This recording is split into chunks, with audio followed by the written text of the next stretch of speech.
I'm Jada Williams at Tampa International Airport. It's been 20 years in the making, but Real ID will officially go into effect starting May 7th.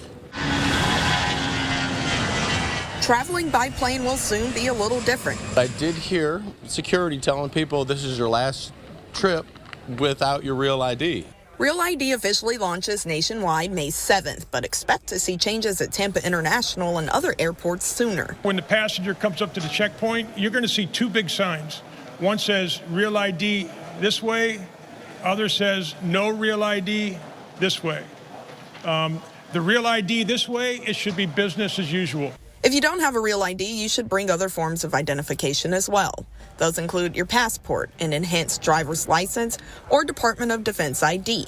If you can't present any of the accepted options, expect additional TSA screening and the possibility of not making it through. The recommendation is that passengers are showing up to the airport at least an hour and a half ahead of their scheduled departure. The Florida Department of Highway Safety and Motor Vehicles tells me more than 99% of Floridians have their Real ID.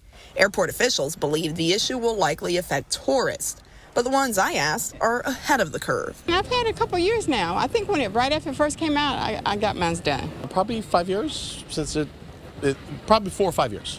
If you pull out your driver's license and you look in the top right corner, you'll probably see a star, either gold or black. If that star is up there, that means that you don't have to worry, you have a Real ID. Or you'll have to get a new license and show extra documentation, like a birth certificate. My wife being married didn't change the fact that because her birth certificate didn't match her last name and her birth certificate, everything went through really fine.